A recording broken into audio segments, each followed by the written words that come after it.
नमस्कार। आप सभी का मेरे YouTube चैनल इनर अवेकनिंग ज्ञान गंगा में हार्दिक स्वागत है। मैं डॉक्टर इंदुबाला सोनी आज आपको फिर लेकर चलती हूँ जागृति की यात्रा में, जर्नी टू अवेकन में।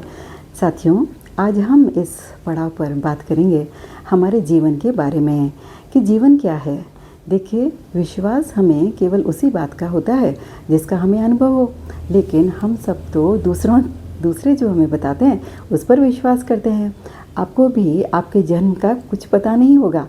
दूसरे कहते हैं कि आप कभी पैदा हुए, जन्म में आप हैं और सूचना बाहर से दी गई है। अगर बाहर से ये सूचना न दी जाए तो आपको आपके जन्म के बारे में पता ही न चले।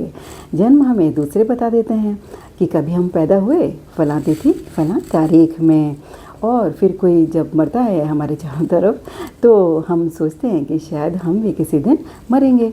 तो स्वयं के जन्म की खबर दूसरों के द्वारा दी गई सूचना और मरना हमारा एक अनुमान, क्योंकि कोई मरा है इसलिए मैं भी मरूंगा। देखिए, जिसको हम मृत्यु कहते हैं ना, वह कुछ कामों का बंद हो जाना, ऐसा हम सोचते हैं। श्वास नहीं चलती, खून नहीं बहता, हृदय नहीं धड़कता। अगर ज़िंदगी इन्हीं चीज़ों का जोड़ है तो मौत इनके बंद हो जाने से घटित हो जाती। लेकिन हमारी ज़िंदगी है ना, बहुत बड़ी है। हमारे न तो जन्म पर हमारी ज़िंदगी शुरू होती है और न ही मौत पर ख़त्म होती है। लेकिन हम तो अपने शरीर की धड़कन, खून की गति, नाड़ी का चलना, इनको ही अपना होना समझते हैं। और पता है क्या होता है, इससे बहुत जटिलता पैदा हो जाती है। दो झूठ के बीच हम जीते हैं। पहला झूठ है जन्म का झूठ और दूसरा झूठ है मृत्यु का झूठ। पृथ्वी पर इनसे बड़े झूठ नहीं हैं, लेकिन हमें ये सबसे बड़े सत्य मालूम होते हैं, क्योंकि अधिकतम लोग इन्हें स्वीकार कर लेते हैं। और जब असत्य भी स्वीकृत हो जाता है तो वह भी सत्य मालूम पड़ने लगता है। लेकिन कभी कभी कोई संदेह पैदा कर ही देता है। देखिए, जन्म और मृत्यु हमारी ज़िंदगी के छोर हैं। हमारे पास ज़िंदगी जैसी कोई चीज़ नहीं है, सिर्फ ज़िंदगी एक भ्रम है। ऐसा लगता है कि हम जी रहे हैं, जन्म से मौत की तरफ सरक जाते हैं और ऐसा लगता है कि हम जी लिए। एक क्षण भी ज़िंदगी की किरण नहीं फूटती, एक क्षण भी ज़िंदगी के फूल नहीं खिलते, एक क्षण भी जीवन का संगीत नहीं बजता, और एक क्षण भी हमें पता नहीं चलता कि हम क्या थे और क्या हैं। हम सब यहाँ जिंदा हैं, कोई भी यहाँ मरा हुआ नहीं है, लेकिन ज़िंदगी का हमको पता क्या है? और अगर हमको पता है तो बुद्ध और महावीर किस ज़िंदगी की खोज कर रहे थे, ये हमें पता करना है। जब आप जन्म ले रहे होते हैं ना, तो क्या होता है कि पिछली मृत्यु की याद आपके मन पर बहुत गहरी होती है और मन वहीं अटका रहता है, और फिर जन्म के क्षण को देखने से हम चूक जाते हैं। अभी जीवन देखने से चूक रहे हैं क्योंकि मन पीछे अटका हुआ है। फिर मौत आ जाएगी, मौत भी देखने से चूक जाएंगे क्योंकि मन फिर पीछे अटका होगा। बाज़ार में, मकान में, दुकान में, मित्रों में, प्रियजनों में, तब ज़िंदगी में अटका हुआ होगा हमारा मन।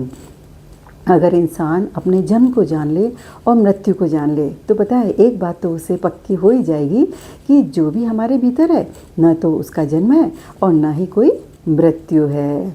इंसान देखिए, मृत्यु से इतना डर गया है, इतना घबरा गया है कि उसने मृत्यु को अपनी चेतना से बाहर कर दिया है। वह मृत्यु की बात नहीं करता, उसका चिंतन नहीं करता। मृत्यु को हम बाहर रखते हैं और जन्म को हम भीतर रखते हैं, और जन्म इस तरह से हमारे भीतर गहरा होकर बैठा रहता है। हमने शमशान, कब्रिस्तान को शहर और गांव के बाहर बना के रखा है, इसी डर से कि कहीं वे दिखाई न पड़ जाएं।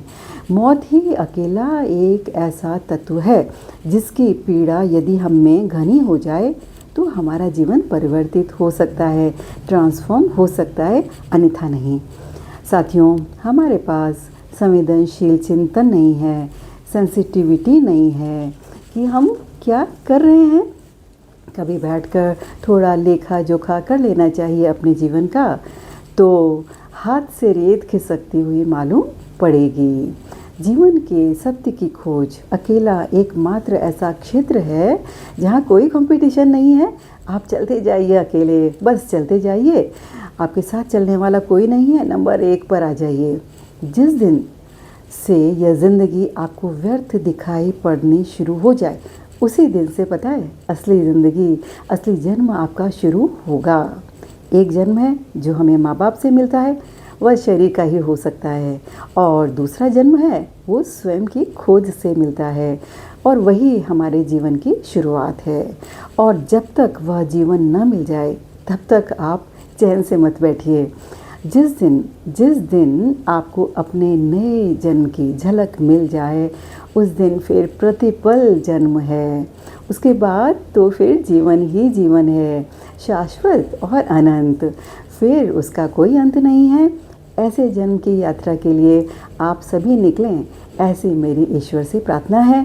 साथियों, आज बस इतना ही। हम फिर मिलेंगे अगले पड़ाव पर। धन्यवाद।